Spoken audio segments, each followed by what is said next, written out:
Gurgaon Lok Sabha seat से BJP के candidate Rao Inderjit ने कांग्रेस के कैंडिडेट पर निशाना साधा और फिल्म अभिनेता राज बब्बर का खूब मजाक उड़ाया। वहीं फरीदाबाद लोकसभा सीट से नाराज चल रहे करण दलाल को लेकर भूपेंद्र सिंह हुड्डा ने साफ कर दिया है। यहां कांग्रेस के लिए एक बड़ा फायदा यह हुआ है कि पूर्व विधायक हर्ष कुमार ने जेजेपी पार्टी को छोड़कर फरीदाबाद से कांग्रेस के कैंडिडेट को समर्थन करने का ऐलान कर दिया है और कांग्रेस के अध्यक्ष राहुल गांधी ने रायबरेली से चुनाव लड़ने के लिए नामांकन भर दिया है। लेकिन इस चुनाव प्रचार में देश के प्रधानमंत्री हिंदू मुसलमानों से आगे नहीं बढ़ रहे हैं। 10 साल हो गए हैं नरेंद्र मोदी को भारत में सत्ता संभालते हुए, लेकिन 10 साल के कार्यकाल के एक काम को भी अभी तक नहीं गिना पाए हैं। अपने 10 साल के कार्यकाल के नाम पर अभी तक चुनाव प्रचार में वोट मांगते हुए प्रधानमंत्री नजर नहीं आए हैं। जुबान पर सिर्फ मुसलमान ही मुसलमान है। एक बार फिर तेलंगाना में नरेंद्र मोदी ने एक रैली में मुसलमानों को लेकर कहा कि जब तक मैं जिंदा हूं, SC, ST और OBC के आरक्षण को मुसलमानों को नहीं देने दूंगा। प्रधानमंत्री के मुताबिक हिंदुस्तान के मुसलमान कभी हिंदू महिलाओं के मंगलसूत्र छीन लेते हैं, कभी कुछ और कभी कुछ।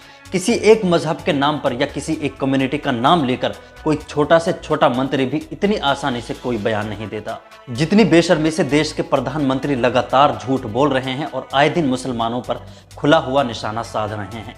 प्रधानमंत्री की सत्ता की चाबी इस बार मुसलमान लफ्ज बनी हुई है। नतीजा सामने आने से पहले ही मोदी जी बुरी तरह घबराए हुए हैं। चुनाव में इन्हें मुसलमानों के अलावा कुछ और नजर नहीं आ रहा है। मुसलमान लफ्ज के अलावा हमारे प्रधानमंत्री को अपने 10 साल का कार्यकाल नजर नहीं आ रहा है। फरीदाबाद लोकसभा सीट से कांग्रेस के नेता करण दलाल टिकट न मिलने की वजह से नाराज चल रहे थे और इस नाराजगी की वजह हरियाणा के पूर्व मुख्यमंत्री भूपेंद्र सिंह हुड्डा बन रहे थे। लेकिन भूपेंद्र सिंह हुड्डा ने इस सवाल पर साफ कर दिया है कि लोकसभा की टिकट देने में सिर्फ उनका हाथ नहीं, बल्कि पार्टी के निर्णय के बाद टिकट बांटे गए थे। और गुड़गांव लोकसभा सीट पर कांग्रेस के कैंडिडेट राज बब्बर ने बीजेपी के कैंडिडेट राव इंद्रजीत को चारों तरफ से घेरने की कोशिश शुरू कर दी है। गुरुग्राम से कांग्रेस के नेता कैप्टन अजय सिंह यादव टिकट न मिलने की वजह से नाराज चल रहे हैं। ऐसे कई नेता हैं जो पार्टी से दूरी बनाए हुए हैं, लेकिन राज बब्बर एक एक के पास जाकर सबको मनाने की फिक्र में लगे हुए हैं। बताया जा रहा है कि बहुत जल्द राज बब्बर नाराज चल रहे कैप्टन अजय सिंह यादव के पास भी पहुंचने वाले हैं। राज बब्बर ने आज अपना नामांकन जमा किया। इस बीच उनके साथ कांग्रेस के बड़े बड़े नेता भी मौजूद रहे और साथ ही हरियाणा के पूर्व मुख्यमंत्री भूपेंद्र सिंह हुड्डा भी इस मौके पर वहां मौजूद रहे। लेकिन नामांकन के मौके पर रखी गई राज बब्बर की जनसभा में सजी हुई कुर्सियां खाली नजर आई। कांग्रेस ने इस बार गुरुग्राम लोकसभा सीट पर जाट, मेव और पंजाबी वोटरों पर फोकस किया हुआ है। इसीलिए हाल ही में राज बब्बर ने पंजाबी समाज के उभरते हुए नेता 2019 में विधानसभा चुनाव में दूसरे नंबर पर रहने वाले मोहित ग्रोवर से मुलाकात की और कहा जा रहा है कि अगर राज बब्बर कैप्टन अजय सिंह यादव को मनाने में कामयाब रहते हैं तो वो अहीरवाल और यादव वोटरों पर भी राज बब्बर अपनी पकड़ बना सकते हैं। राज बब्बर को लेकर भाजपा के कैंडिडेट राव इंद्रजीत ने लोगों से मुखातब होते हुए कहा कि फैसला आपको करना है कि आपको मनोरंजन चाहिए या विकास। ये तो लोगों ने फैसला करना है कि उनको मनोरंजन चाहिए या उनको काम चाहिए और वो 24 तारीख को तय हो जाएगा।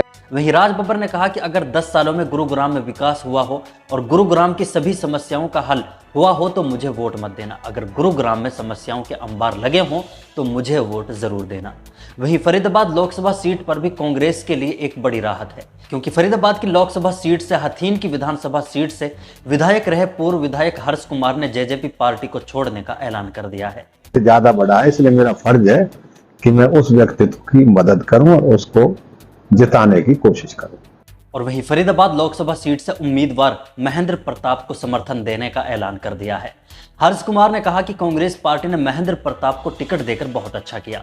इस बीच अभी तक कांग्रेस में शामिल होने को लेकर अभी तक हर्ष कुमार ने कुछ भी नहीं कहा है, लेकिन बहुत जल्द हर्ष कुमार कांग्रेस पार्टी का दामन भी थामने वाले हैं। फरीदाबाद लोकसभा सीट से बीजेपी के उम्मीदवार कृष्ण पाल गुर्जर ने दावा किया था कि वो अब की बार 10 लाख वोटों से जीतने वाले हैं।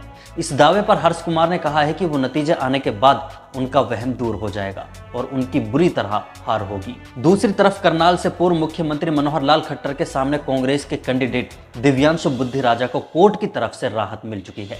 6 साल पुराने केस में जिसमें बुद्धि राजा को गिरफ्तार किया जा सकता था, उस मामले में दिव्यांशु बुद्धि राजा को जमानत मिल चुकी है। दिव्यांशु बुद्धि राजा के सामने करनाल सीट से भारतीय जनता पार्टी के मुख्यमंत्री मनोहर लाल खट्टर हैं। करनाल सीट पर दोनों उम्मीदवारों के बीच मुकाबला काफी टक्कर का होने वाला है। लेकिन 2024 के इस लोकसभा चुनाव पर आप अपनी राय कमेंट बॉक्स में जरूर रखें। वीडियो को लाइक कर दें और शेयर कर दें। अगर चैनल को सब्सक्राइब नहीं किया है तो चैनल को सब्सक्राइब जरूर